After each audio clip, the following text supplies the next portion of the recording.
what's happening, everyone? So when I did my video on my wife's car for the timing chain noise, that was a pretty popular video. So what I've got now is another issue with her car. It is, I believe, a cracked exhaust manifold. Now this is apparently pretty common with these engines as well. I won't necessarily say that that is the manufacturer's fault. Could be. I mean, it can be anything from cost savings in the materials that they decided to use, but the reality of it is that it's cast iron, and the thickness has a lot to do with it. So again, that's a cost savings measure. But like I said, the reality is that it's got a tough life. Your exhaust manifold warms up, gets hot, gets really hot, cools back down, does it again for thousands upon thousands of cycles. And so a little bit of stress in the wrong place, and next you know, you got the potential for a crack. I've seen a couple other videos, a couple other things covering this, and they appear to kind of be about in the same area between the 1 and 2 cylinder. Yeah, 1 and 2 cylinder, right before it kind of collects and dumps into the catalytic converter. My wife was gracious and got me a new GoPro for Christmas, so that's what I'm filming on right now. I've got my old one set up. I'm going to be doing a time lapse. That way there is a continuous feed and no interruptions. The view won't change, and then I'll just primarily be using this camera here to get up close, show the detail of things. But yeah, I'm going to go ahead and put this down and get started. I'm going to start off with taking all the plastics off the top end, and there's a bracket that supports the engine cover that has to come off, and then that gives you access to your manifold bolts. There's a wiring harness, wire loom, you got to move out of the way, and then there's a bolt that supports your catalytic converter down somewhere on the subframe. So I'm going to have to jack the car up, get it on its side, and remove that bolt. So that actually allows the catalytic converter to drop far enough for the manifold, to slide off the studs. Hoping nothing breaks, knock on wood. I'm in the garage today. It's nasty, it's cold. Got a little bit of heat in here, so that's always a plus. Now I have set up a very large LED work light that I have. I'm trying to flood the garage with the light versus apply direct light to everything. That way this doesn't get washed out and everybody gets the best quality video that, at least at my current skill set, I can provide you guys. So gonna go ahead and put this down for a second and get started. All right, thanks guys.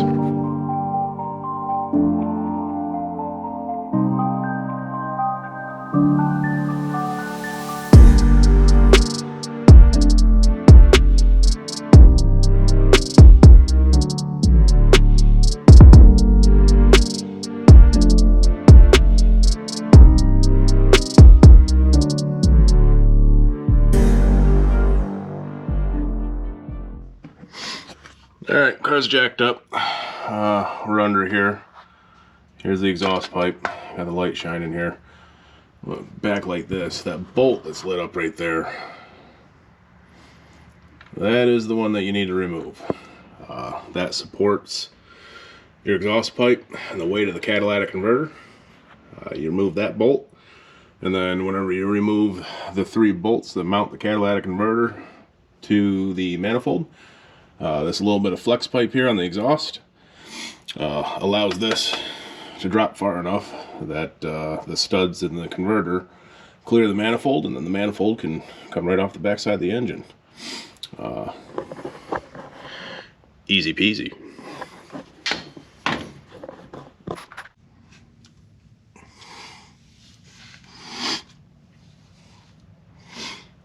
There's a little bit of age on that bolt. I've got a 15 millimeter socket here on a swivel. It's not the tightest thing, but hopefully this bolt doesn't fight me. Make sure we're going the right way, and give her some ugga duggas.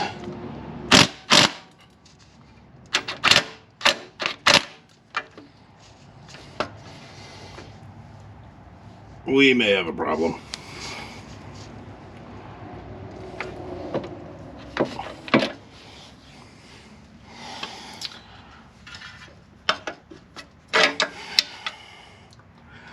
We're gonna have to go to standard and see if there's a better fit.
Alright, I need to correct myself slightly.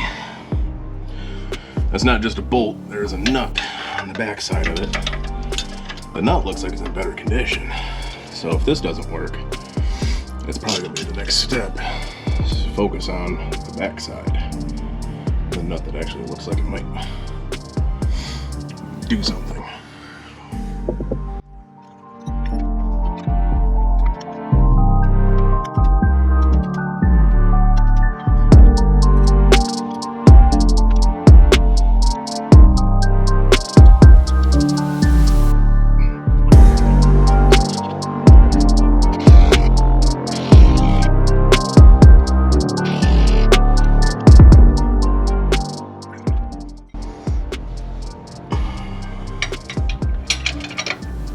Today we learn what not to do with wrenches.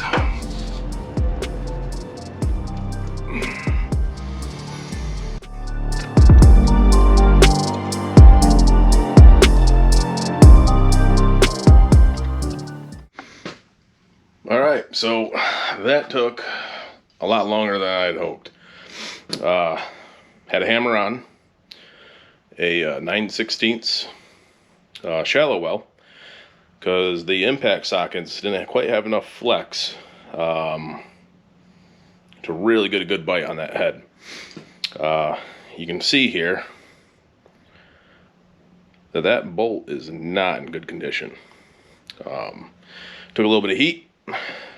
Turns out that the nut on the back side of the bolt here is a captive nut, and trying to get a wrench on it doesn't do you any good. I figured that one out after I had stripped it. So that was also a waste of time. And again, this took much longer than I figured it was going to. But now I can move on. I'm going to jack the car back up, get the jack stands out from underneath it because I'm done down there for now. And let it down and start on the top side. Everything else should be able to reach from the top side, relatively easy. I decided to jack the car from the side, thinking that I would have a better access to where that bolt was at. And honestly, if you were to jack it from the front and then put your jack stands right behind the front wheels, you would probably have more room and better access to actually where that bolt is. And you know, my mistakes is my mistakes are your guys' benefits. So follow along, watch the whole thing. I'll have some tips and tricks as I go along, tell you what I learned the hard way that works and what doesn't work, and maybe save you guys some time. And like I said, that was a 9/16 that ended up getting hammered on there.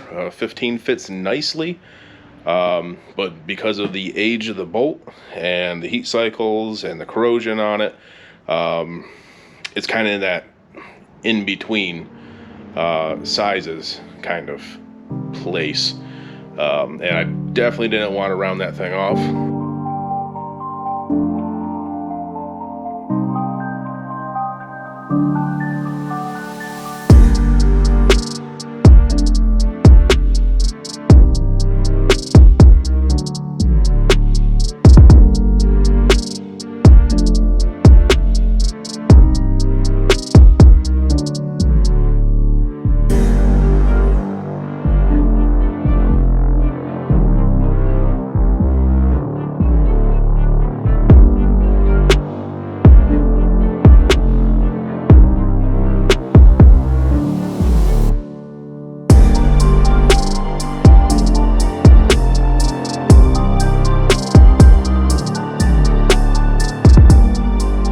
Alright, so just a little bit of progress here.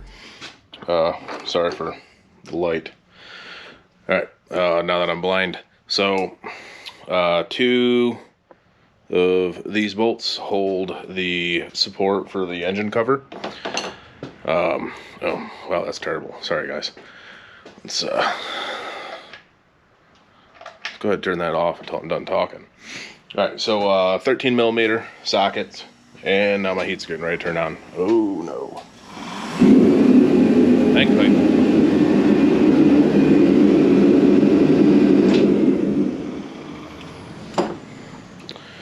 Alright. So 13 millimeter socket, 2 bolts, and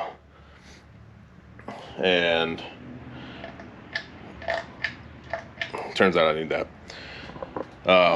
So then this bracket here, which supports your engine cover, mounts to the back right over your exhaust manifold. 2 bolts hold it in.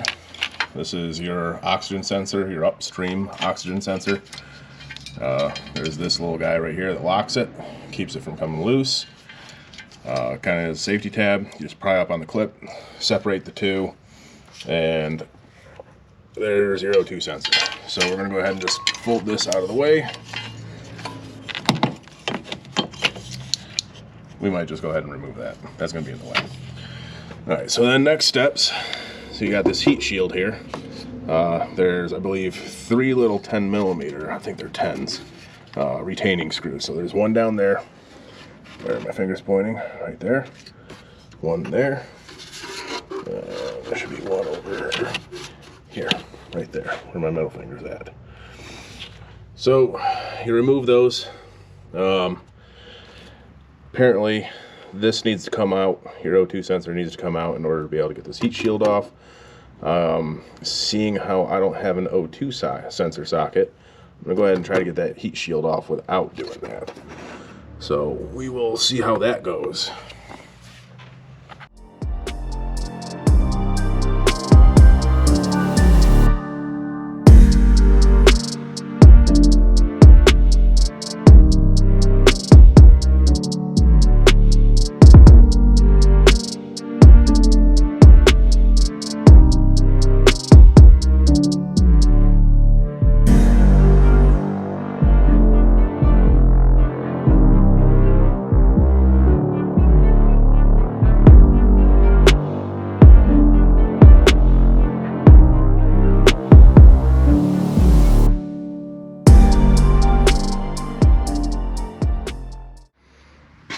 Alright, so heat shield's out.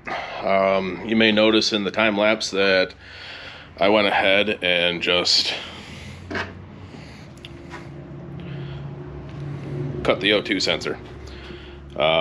So going into this, knowing the issues that these engines have, I went ahead and just bought a new O2 sensor before I did this. So here's the old sensor. Wasn't in there that bad. You can see some crusties on there. So, not great, you know, that means that it's putting crap into the catalytic converter. I wasn't looking to replace the catalytic converter. I'm really hoping it isn't plugged. Now, as soon as I got the heat shield off here, you can look here on the inside, and you can see the carbon tracing. What's even more impressive is when you look at the manifold itself, Now, the symptom, or what I was having, is even after I just did the timing chain, there was still some engine noise on startup. It would tend to die down, so I wasn't convinced it was the chain, but just in case, I started digging and also found out that the exhaust manifolds have a tendency to crack. So with the heat shield out of the way, clear line of sight to the exhaust manifold, get my drop light in here, and that white checking is all the cracking right there by the manifold. So that's actually cracked pretty good. You can see the converter bolt, the Cadillac converter bolt right here, one there, and then there should be one there on the back side, the Cadillac converter nuts. So I want to get some penetrating oil sitting on those real quick, give them a couple of seconds to hopefully do their job. I don't know, I might even hit it with a little bit of heat after experiencing what I did last time there. Make sure that I don't end up with any broken studs in the Cadillac converter, because then that would mean the car is stuck in the garage, and that would also mean everything is outside, stuck outside. Alrighty, on to the next steps.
All right, so I got probably about three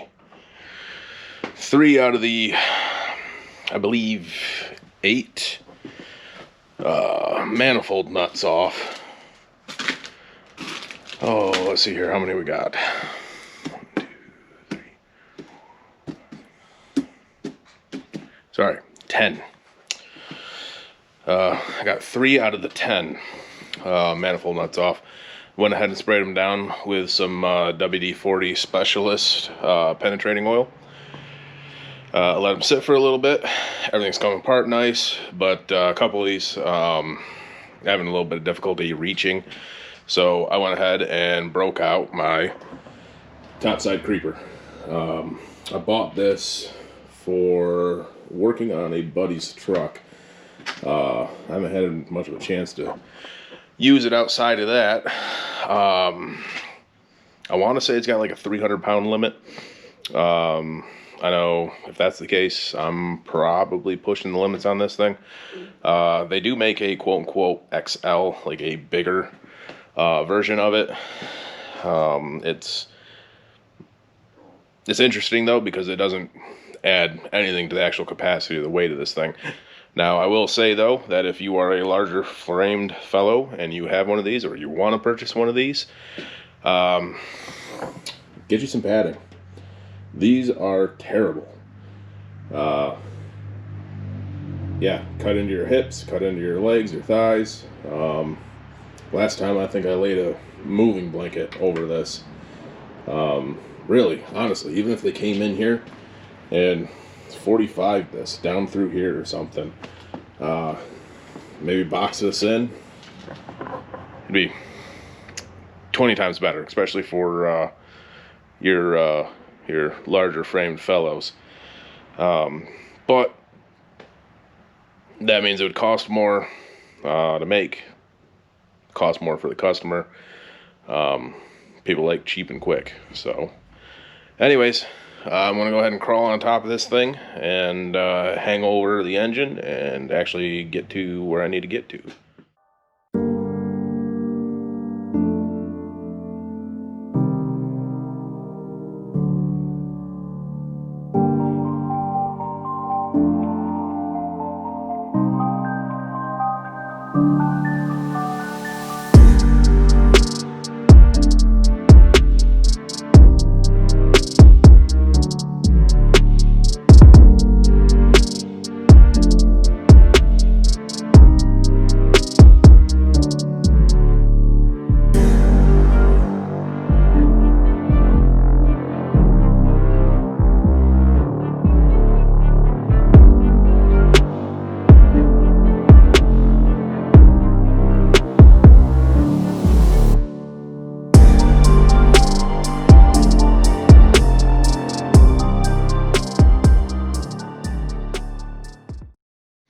Alright, time for an update.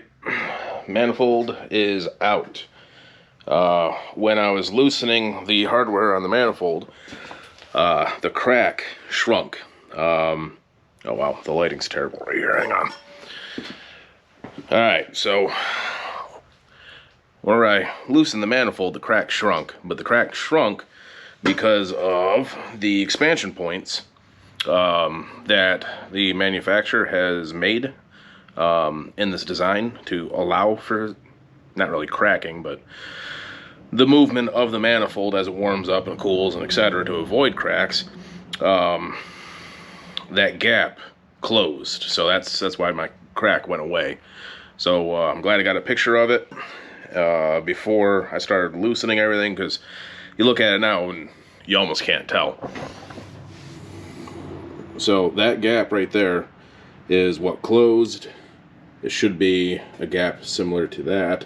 You can see that these bolts and these holes are either oblong or relatively larger than the hardware itself, and that's so that the ports can walk and move to avoid the cracking. But yeah, I mean, if you weren't really knowing what you're looking for right now, it doesn't necessarily look like there's a crack there. Maybe just a poor flaw in a casting, but you can see it right there, that line there. Then it looked like there was a small one on this back side here underneath, but yeah, pretty straightforward, pretty simple. Please take a moment to carefully look inside the ports for any obstructions. That's reassuring. Alright, so Rock Auto, that's where I like to get my stuff. They had the manifold, but it was a quote-unquote budget manifold, and so, sorry, I'm gonna quit playing with the plastic while I talk.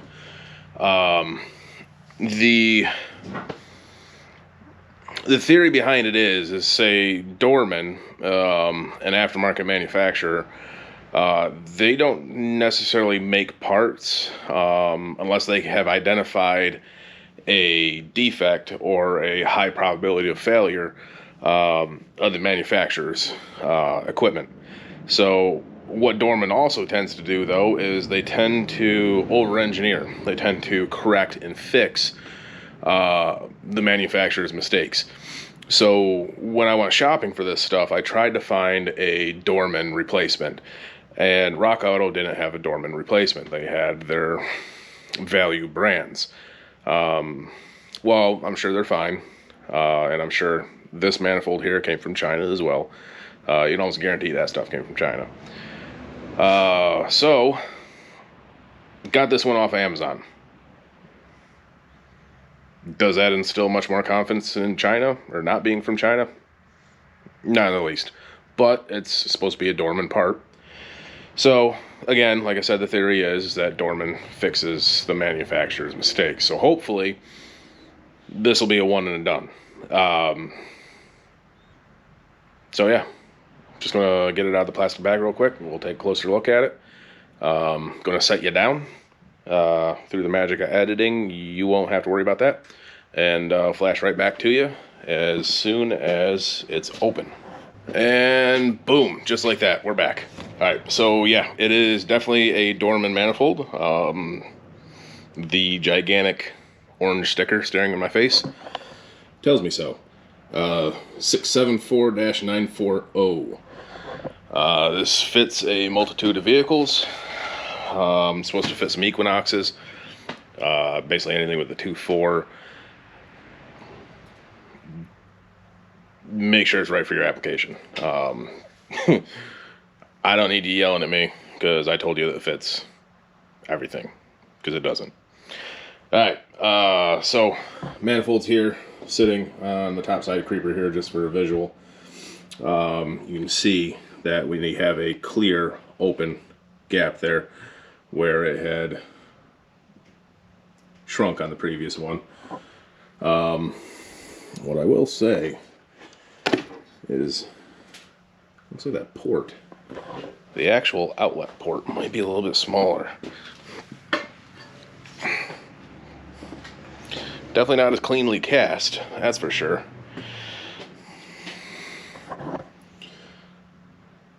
So that's the OEM port. That is the aftermarket port. OEM, aftermarket. Uh-oh. Good thing my engine's already down on power and not really worried about making a crap ton of power, because that doesn't look like it's going to breathe. But there is a considerable weight difference. So I don't think this one's going to crack. I guess they had to get their wall thickness from someplace. Guess that meant smaller ports. By the way, totally made in China. Alright, old gasket off, new gasket on, new manifold on, and then I gotta look up some torque specs, and we can get to reassembly.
Alright, so before I get too far ahead of myself, well, ahead of you guys actually,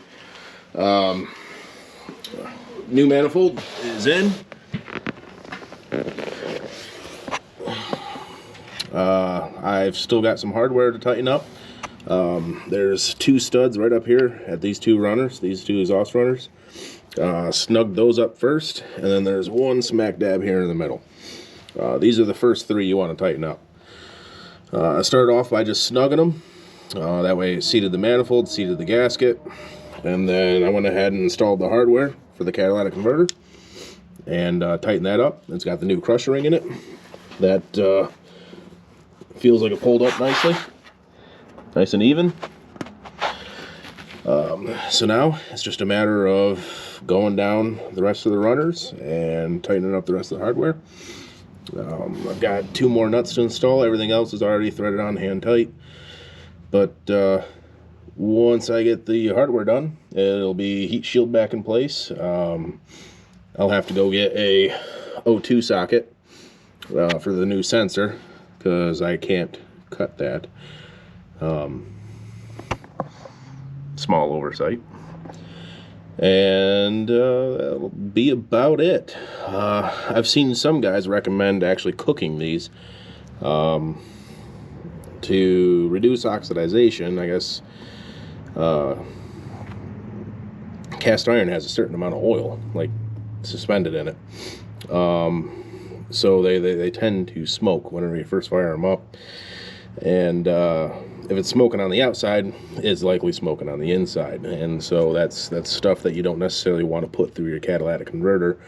However, this is a 2.4 liter Ecotec from GM, and they apparently designed it to burn oil, because if they didn't, they wouldn't have ring seal issues. Thanks, GM. So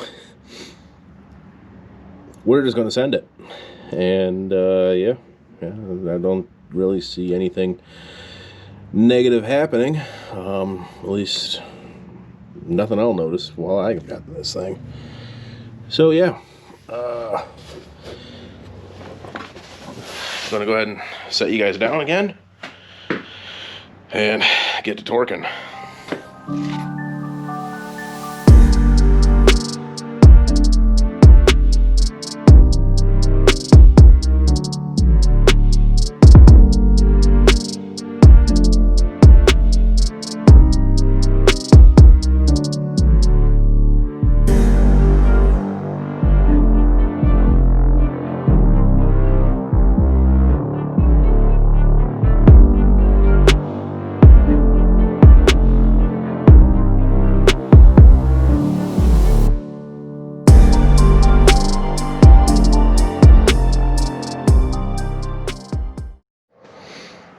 Well, time to check back in.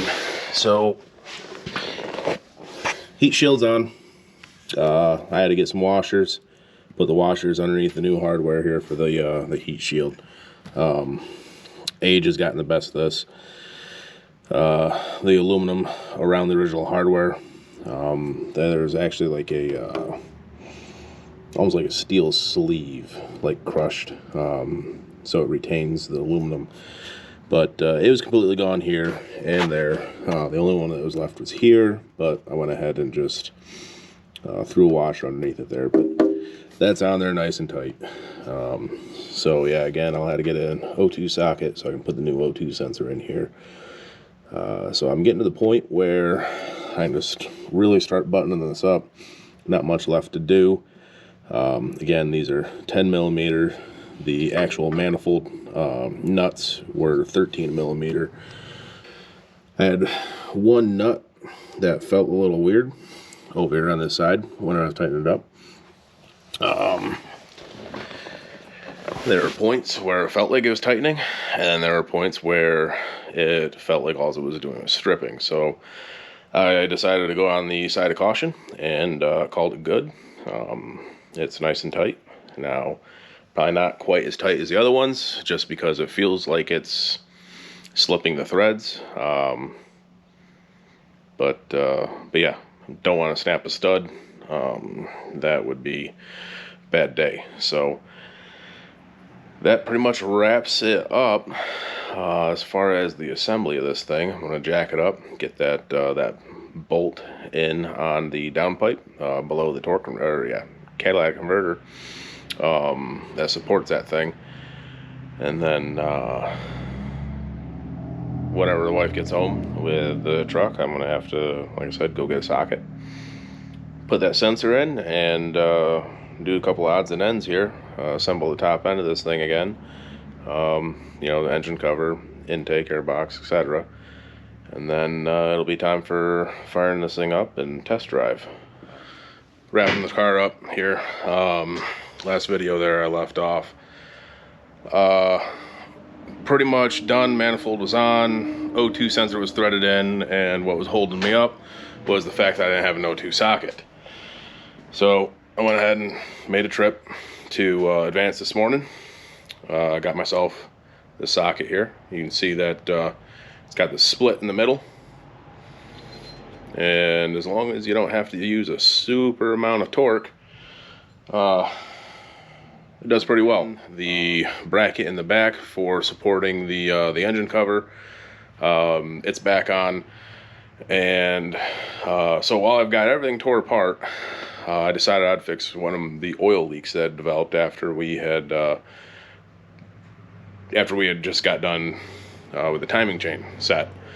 There's a cover in the timing cover, like a little access cover, 4 bolts, and it's right in front of the water pump drive, and so it's an access panel. The gasket set had come with a new one, so I figured, hey, why not? We'll go ahead and just replace this. Oh, I know everything's good. The OEM one, it wasn't leaking, so it started leaking after I got done messing with it. So of course, you know, you live and you learn. But part of the issue is that it's just this little guy here. Now it's super thin. There's a small, I don't know if you want to call that like a rubberized coating on each side of this thing, and that's all it uses to seal with. Small speck of dirt, that's all it takes.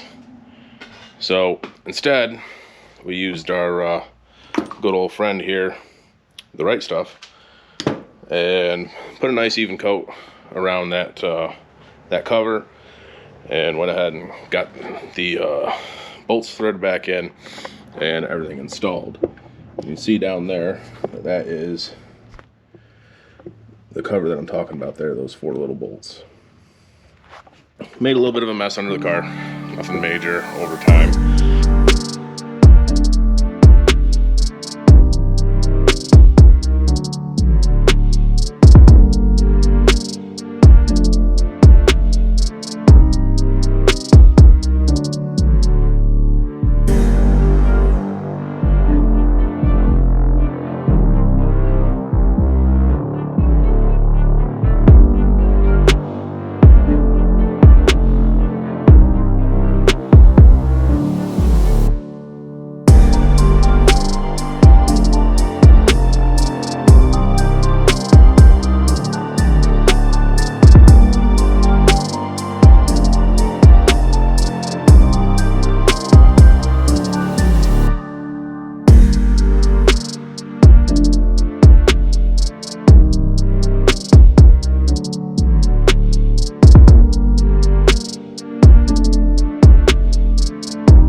So this thing should remote start. I've tripped the latch on the hood, so it's going to be open, and excuse the horn.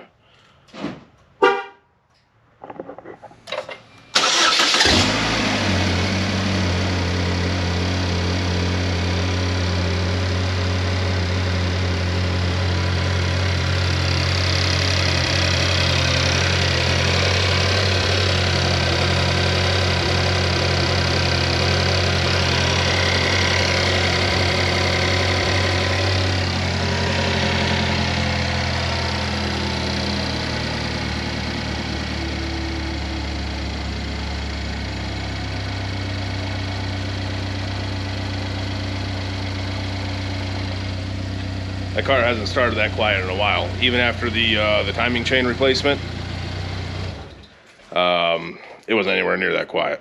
Now, once I actually get that muffler that's up there installed on this thing, it'll be that much better. So the factory resonator, factory muffler, it all split the seams, and at the time I just figured, why not hack it off, go to Summit, get like an $80 muffler and be done with it. So little did I know that that replacement muffler is 110 bucks. Wasn't going to break the bank, so should have just replaced with the OE thing. It's funny. It was funny for the time being. Now it's just a little more of a nuisance. You know, how much her car drones and sounds like a racer when it's clearly just a Terrain. But